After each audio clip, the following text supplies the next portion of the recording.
The Shroud of Turin, a mysterious religious relic. Many believe it shows the true face of Christ. There are many faithful who would look at it and know somehow in their hearts that it is something of Christ. Some believe this is the material used to cover Christ after his death. I do think that we're dealing with the actual burial cloth of Jesus. But according to science, it is nothing more than a medieval fake. The way in which the image was formed is almost as big a mystery as the shroud itself. In the 1980s, scientific tests dismissed the shroud as a 14th century forgery. The 1350s is the first time that Western Christendom is aware of the shroud. But one man disagrees. He believes such a unique artifact must be examined in a unique way. When I began to see the shroud, I felt a sense of infinity. This scientist has spent his life examining the Shroud of Turin. Can he prove that it is the burial cloth of Christ?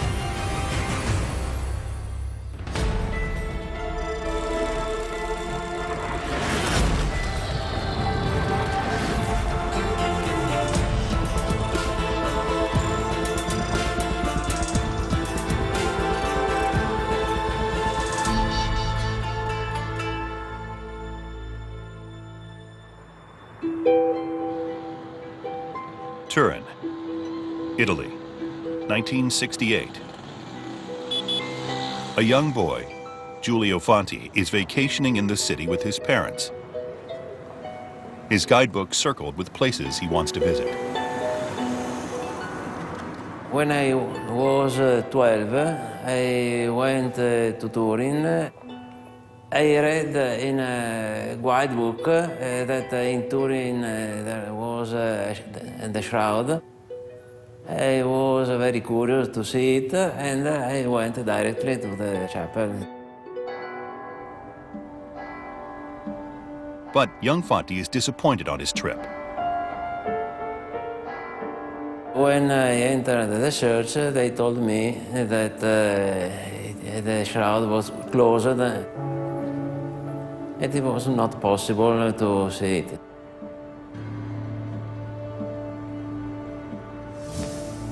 The shroud is rarely on display to the public. Usually it is sealed in a climate-controlled box within the chapel. During the 20th century, there's only been 4 expositions or showings of the shroud, an average of about once every 25 years.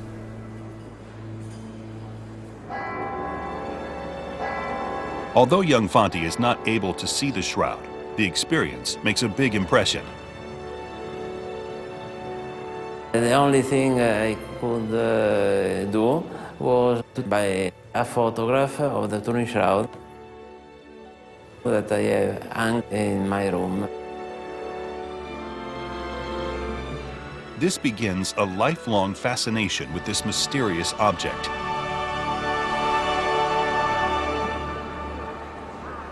Jerusalem, 33 AD.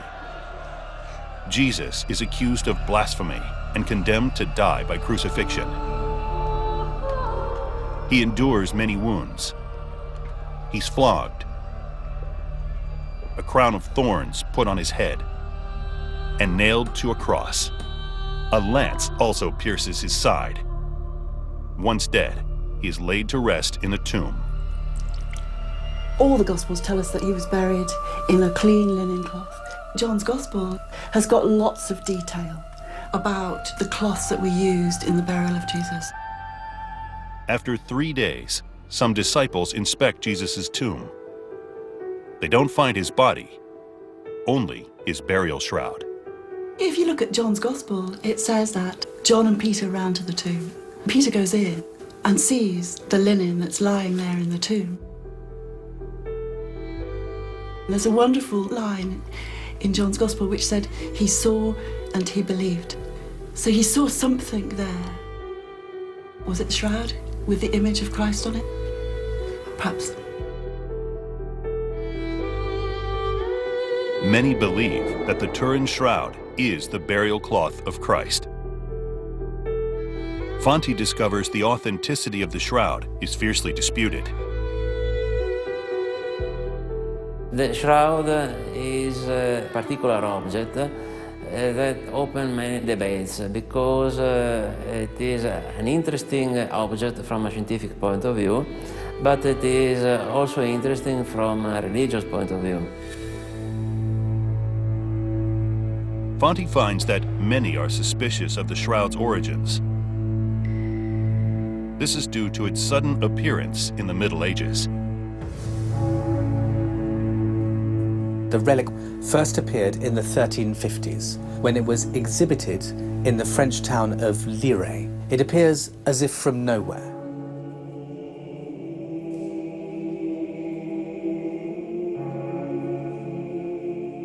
And when it's exhibited, no explanation is given, or at least none has been recorded, as to where it came from.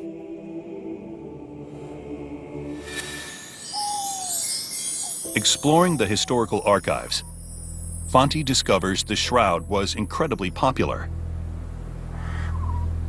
However, he finds that within the church, there were doubts about the shroud's authenticity.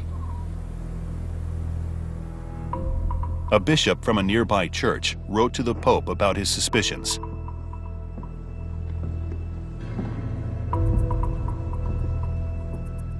The 1389 letter from the bishop to Pope Clement is a very important document because in it, Bishop Peter says that he has seen evidence of an inquiry 30 years earlier by a predecessor of his, Henry of Poitiers, who said that he had found the painter who had forged the shroud and he had recorded a formal verdict that it was a forgery. Fanti is struck by the skepticism shown by this man of God.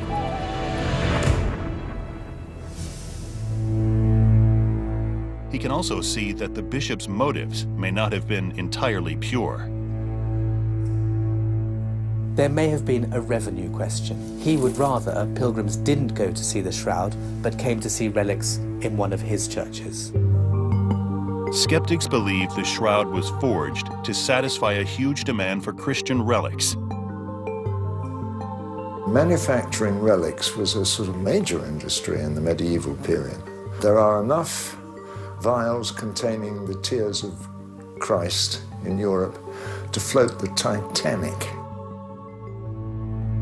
And a relic capturing the body of Christ just before his resurrection would be the ultimate attraction.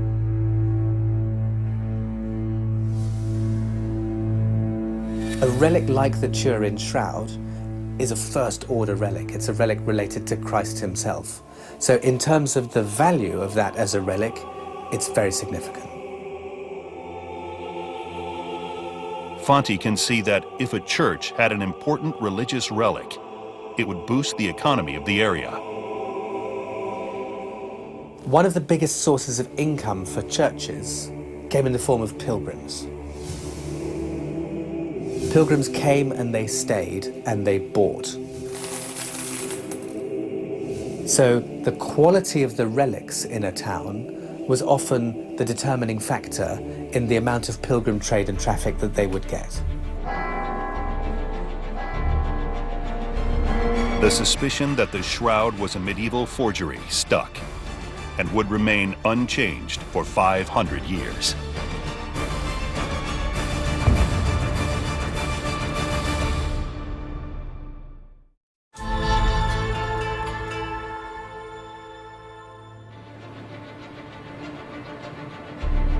Turin, Italy, 1998. Since his visit as a young boy, Giulio Fanti has grown up and become a professor in engineering.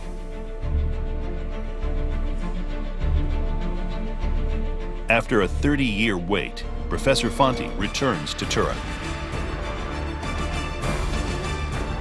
This time, he is able to witness the shroud with his own eyes.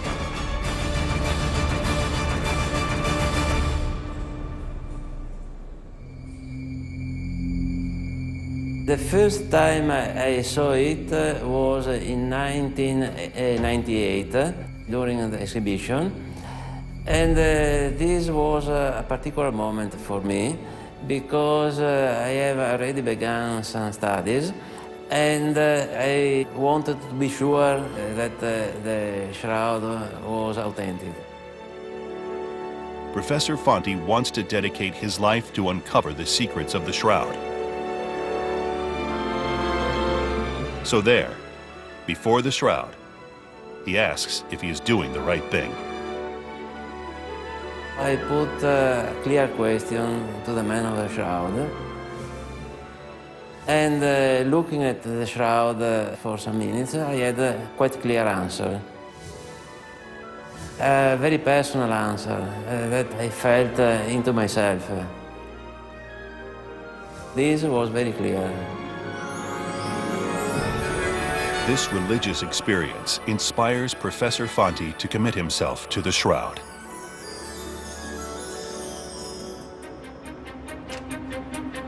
He focuses his research on the modern history of this religious relic. The professor starts with the first breakthrough in unlocking the secrets of the shroud. 1898 opened the scientific period for the Turin Shroud. Surprisingly, Italian authorities grant a photographer a unique opportunity. What he captures changes the way the world sees the shroud forever.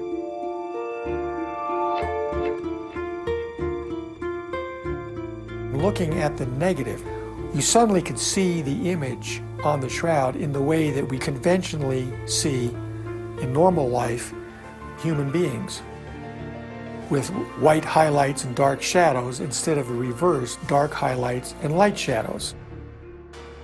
And suddenly seeing the shroud as you would see in a normal photograph raised tremendous interest. After languishing for centuries as a minor curiosity, the shroud is now one of Christianity's most iconic relics. Turin, Italy, 1978. The church allows the most extensive scientific examination of the shroud to a group of scientists who call themselves STURP. STURP was a non-profit organization set up to perform scientific studies on the Shroud of Turin. It stands for Shroud of Turin Research Project. The scientists are determined to uncover the truth behind the shroud. Thorpe made the most important research from a scientific point of view. The scientists understand that this is an historical event, and they have been waiting months for this moment. The shroud was brought to us covered in red silk into the test room, which is the Royal Palace. The shroud was then transferred to the testing platform, and then we had to prepare it for the scientific testing. The scientists only have 5 days to conduct their experiments. They work day and night to discover everything they can about the shroud. Some sleep, while others carry out even more experiments. What we did were things like scientific photography. We would take photographs, color, black and white. We did microscopic photography, X-ray fluorescence measurements on the shroud. So the various atoms would glow with their characteristic set of X-ray emissions with a lot of spectral structure to them. With time ticking away, the team shifts from high to low-tech experiments. We took sticky tape samples from the shroud, where you take sticky tape, non-contaminating tape, pressure-sensitive roller, so as to control the pressure. Adhering to the tape sample would be particles from the shroud. After 120 hours of non-stop examinations, the clock runs out. And the shroud returns to the chapel for another decade.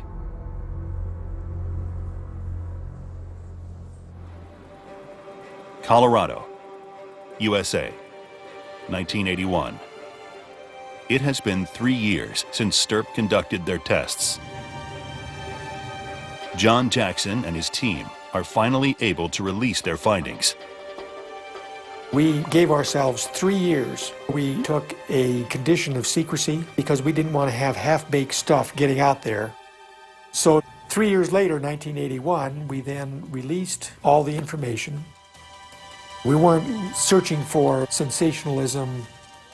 We thought that would be the responsible way to do it.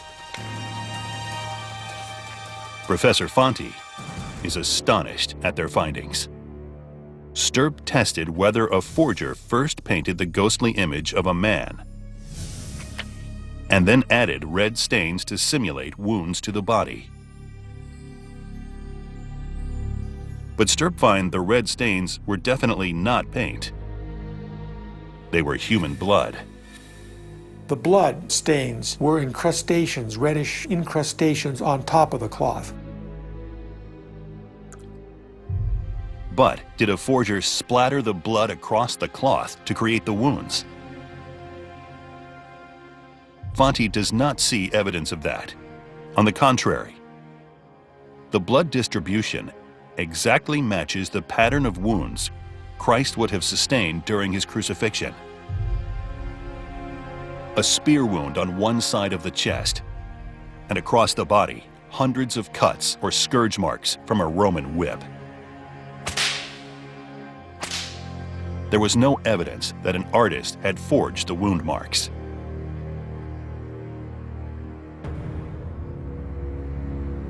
But could a clever painter have forged the image of the body? If a forger had, then the paint should have soaked right through the shroud fibers. But when Stirp examined the cloth, the body image was only on the very surface. There was no obvious pigments making up the body image. The body image on the shroud lies only on the surface of the cloth. The color of the image, the body image, does not go through the thickness of the cloth. Professor Fonte wants to see if he can confirm Stirp's observation, down to the individual fibers.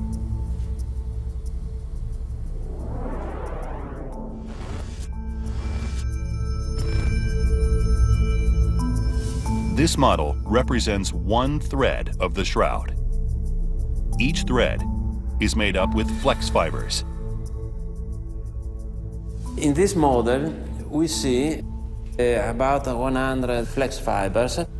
Some of them are colored, image fiber, a red one, and non-colored, this one. If it had been painted, the entire thread would have been soaked through. Instead, only the top fibers are stained.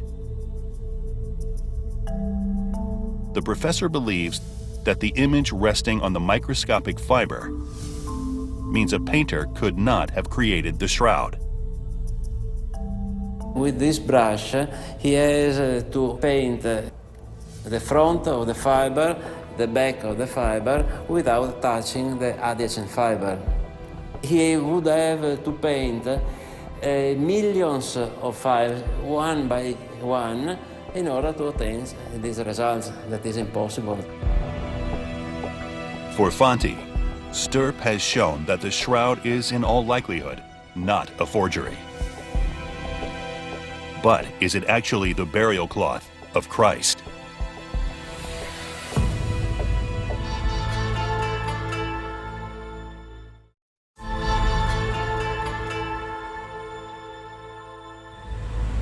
The Vatican, Rome, 1988.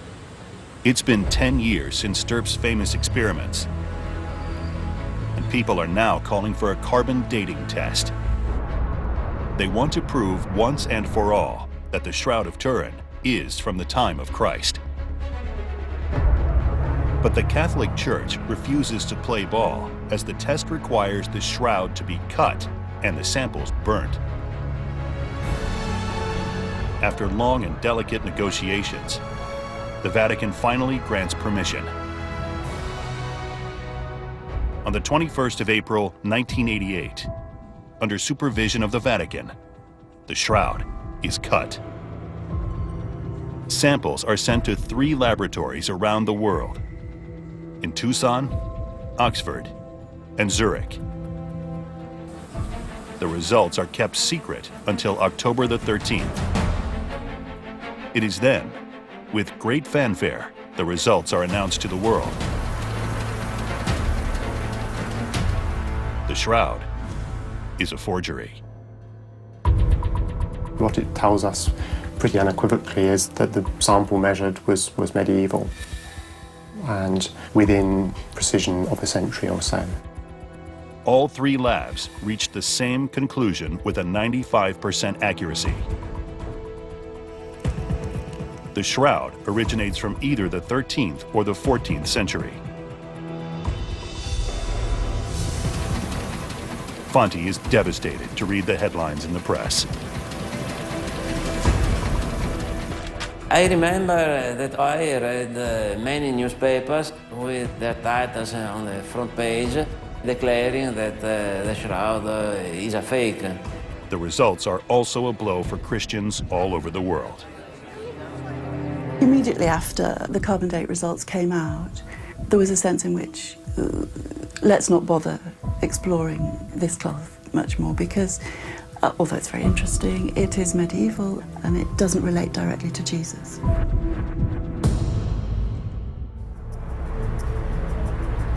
Padua, Italy, 1998. It's been 10 years since the carbon dating test labeled the shroud a fake. But Fanti knows that the image on the cloth could not have been forged by a painter. This is a major contradiction. Fanti suspects that somewhere along the line, there's been a mistake in the carbon dating. He wonders if anything in the shroud's history could have distorted the result.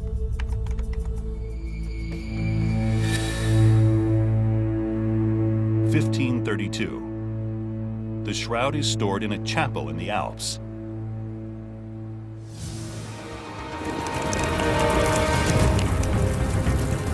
And one night, the chapel catches fire.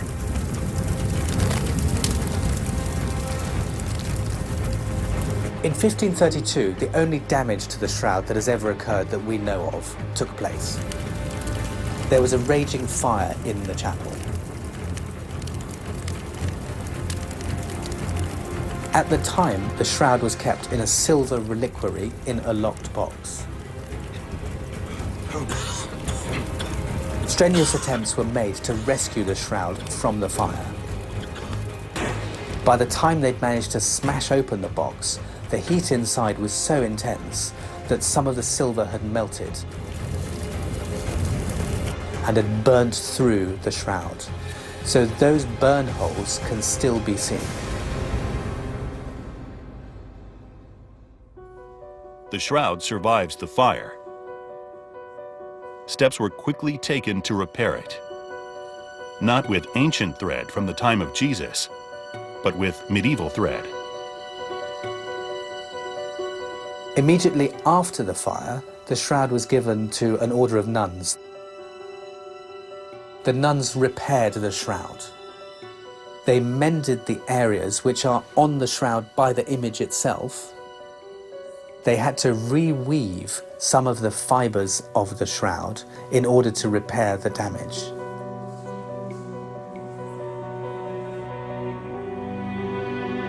Fanti wonders if the samples in the carbon dating test contained thread from the Middle Ages and contaminated the result. Oxford, England. The home of the Radiocarbon Accelerator Unit. one of the labs that tested a sample from the shroud in 1988. Could the medieval carbon date be wrong?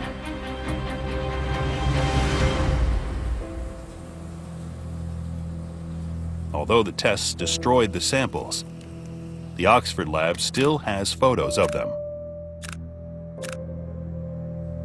Pam Moon, who, like Fanti, has doubts about the carbon dating result, asks the Oxford lab to release the photos. She wants to inspect the front and reverse image of the shroud sample. The Oxford pictures have been really, really helpful in the sense that they're actually quite detailed. There's quite a lot that you can see in them. As Pam carefully inspects the photos, she spots some unusual signs. At first glance, it looks like it's really good condition, but it looks like there's a shadow. But a photograph of the reverse of this material reveals that this was not a shadow. What it shows is that what looks like a bit of shadow is actually a deep stain, and there's staining all over the sample. It shows signs of hand weaving, invisible repair. It shows a different tension in different parts, heat damage, so it's shrunk. So obviously this is a hugely contaminated piece of cloth.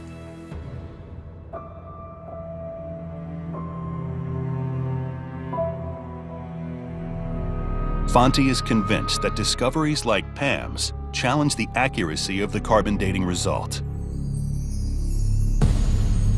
He would love to see the carbon dating test rerun, but he can't. The original samples are gone, and for decades, the Vatican has refused to release any more shroud fragments. Professor Fanti is facing a dead end. Without any material to test, he is unable to conduct his experiments. Can he find another way to discover the true age of the shroud? He looks back through history. He discovers an illustration of a shroud of Christ before the 14th century.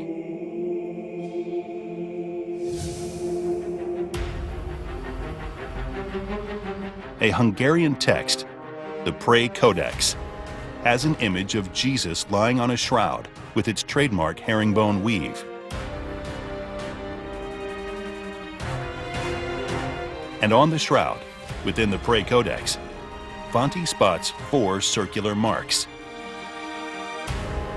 These are identical to marks found on the shroud.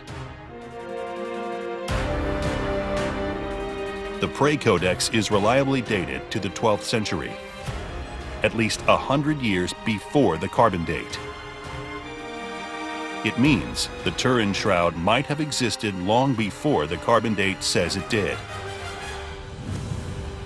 It means the carbon date could be wrong.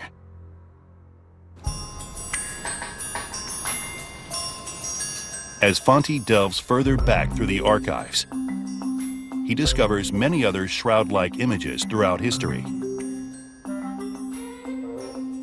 We know that there were images that look just like the shroud, that date to the 6th century. And Fanti finds similarities in coins also made from around that time. This coin represents the face of Christ that has many similarities with the shroud. For Fanti, these images are evidence that the shroud existed prior to the Middle Ages. And they convince him that the shroud does date back to the burial of Christ. But how can he prove it?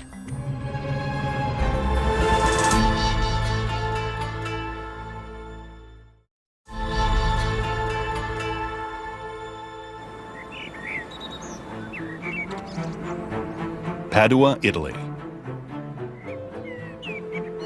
Home to many of Italy's most prestigious universities. Determined to establish the correct date of the Shroud of Turin, Professor Giulio Fanti knows he can't work alone. With many scientists around the world working on the shroud, Fanti sets up a group to gather these like-minded people together. In 2002, I formed a group called Shroud Science. Shroud Science has many shroud researchers in the world.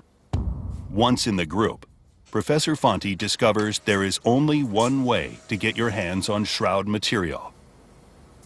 And that's to contact Stirp, the scientists from the 1978 Shroud of Turin research project. The Vatican recognizes only samples coming from 1978, taken by Stirp. As head of the Shroud Science Group, the professor approaches every Stirp scientist for samples. He waits for a reply. One day, an envelope arrives. The first sample was from Ray Rogers, who was not expert in sending samples. Immediately, Fanti can see there is a problem. He put a glass containing image fiber in a simple envelope. There was perhaps an accident during the transportation, and the glass arrived at me broken with the envelope opened. If a fiber is gone, the professor's chance to conduct any experiments will be lost. He sifts through the glass, looking for any stray fibers.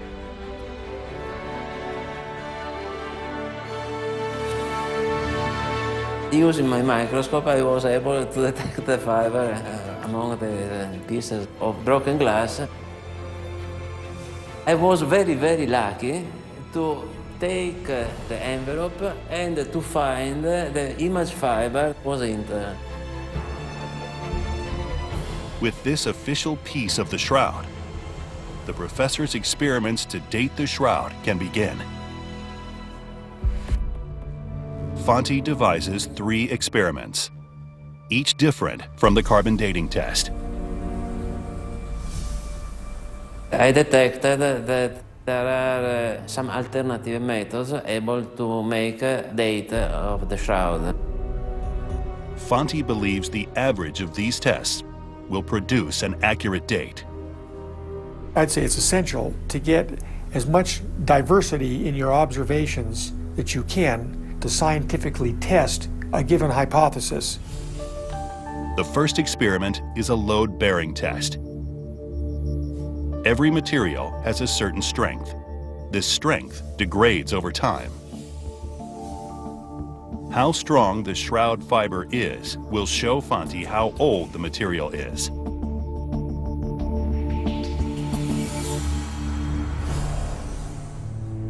But this experiment requires a very special machine. We began to search a machine able to perform the tests. In general, there are many loading cycles machines in the world, but this machine makes tests on threads, not on short fiber like those of the shroud that are 1–2 millimeters long. I searched in the world, but it was not easy to satisfy this condition. Eventually, Fanti builds his own machine. So we designed, built, and calibrated a new machine that is able to make this test. Fanti's machine tests the microscopic shroud fibers. Fanti's results are remarkable. The fiber is 900 years older than the carbon date. In correspondence of the mechanical dating, we have 400 years old at a 95% confidence level. This was sufficient to demonstrate that the radiocarbon dating was wrong.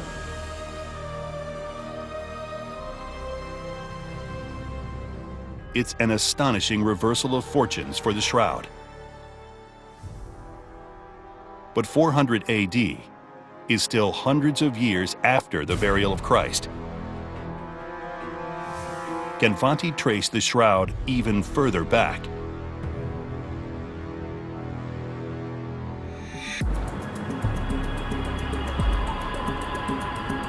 Fanti carries out his next two experiments. He uses an infrared spectrometer and a laser. These tests calculate how well the material reflects light. The older the material, the less it reflects. Fanti runs the tests. Amazingly, the fiber reflects very little light. The fibers date to between 200 and 300 BC. 1,500 years older than the carbon dating test. Step by step, we arrive to these results that we obtain.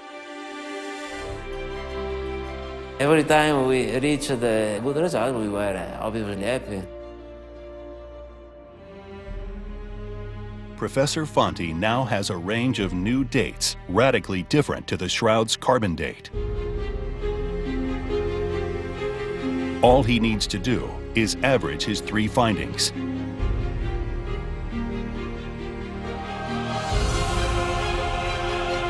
Fanti's final date is 33 BC. A result that places the shroud just before the time of Jesus.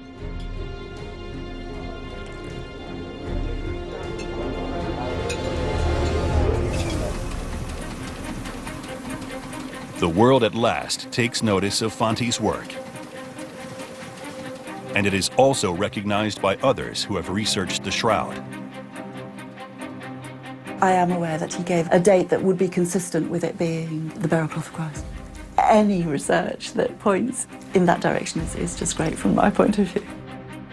But for Fanti, it's not the end of his journey. He may have proved the shroud originated around the time of Christ's burial. But the greatest secret of the shroud still remains unanswered. How was the extraordinary image on the shroud created?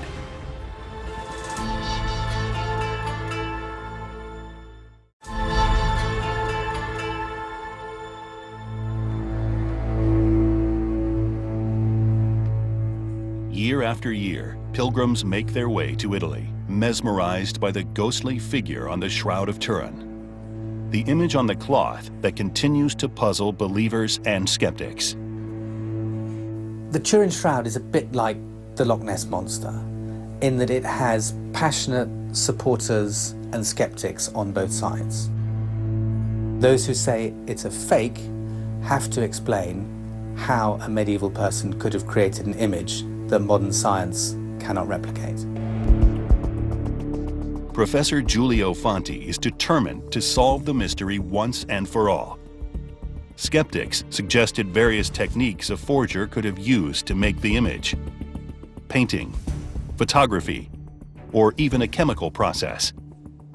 But none explain why this image only rests on the surface fibers of the cloth. There are many hypotheses about the body image formation, but none of them are able to explain all what we see. Fanti wonders what other natural process could have left such a shallow impression. As a professor in thermal imaging, Fanti is familiar with the effects of electricity. He's intrigued by the electrical or corona discharge created by a plasma ball. On a small cloth, it can create an image simply with an electrical charge over a 24-hour period. Now, if I touch the sphere, we see a connection with my finger and a discharge. To reproduce an image like that of the shroud, we can use a linen cloth put on the sphere, and if with my hand I touch the linen, you can see the image on the sheet. If I stay for a while in this position, an image generates on the linen that has many characteristics that are very similar to that of the shroud.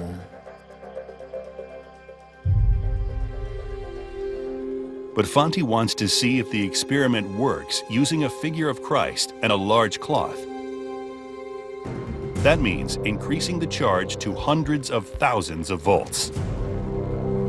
It is a quite complex process. We need high voltages that generate the high electric fields that ionize the gas. For days, Fanti works with deadly amounts of electricity. But the experiment ends in failure. The first time I went to make the experiments, I was curious, but my curiosity stopped soon because the result was negative. The charge has left no marks on the cloth at all. He tries again. This time, Fanti turns up the power to nearly 100%, and he bombards the cloth with electricity for more than 24 hours.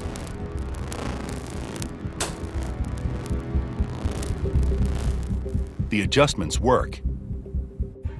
When he returns, an image has formed. It is necessary to calibrate very well the energy. Only in the range 97, 98, it is possible to obtain an image.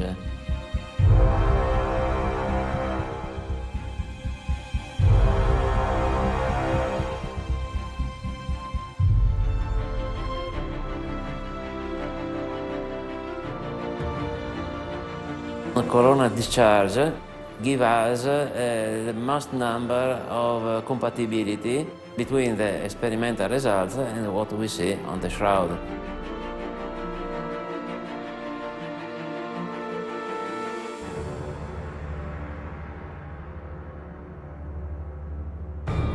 It's been 15 years since Fanti stood before the shroud asking for divine guidance. And even longer since a childhood trip triggered an obsession with the shroud. The results of his remarkable experiments are a vindication of his life-changing decisions. For Fanti, the Shroud of Turin is not a medieval forgery. It could very well be the burial cloth of Christ. But as he admires the relic, he can't help wondering, if it is the Shroud of Christ, what in the 1st century AD could have produced such a massive electrical blast? As Fanti reviews his tests, the only hypothesis he can think of is also the most controversial. The blast was created by a divine miracle. I think that the most important message of the shroud is that it enveloped a resurrected man. Fanti believes that if the Turin Shroud is the burial sheet of Christ, then it also depicts his resurrection. If the Shroud of Turin is the burial cloth of Jesus, then it would be his resurrection cloth as well. Is that what the shroud is? Is that what it's telling us? For Fanti, the shroud, as a depiction of the resurrection, is confirmation of his faith. The demonstration that a second life after this life exists.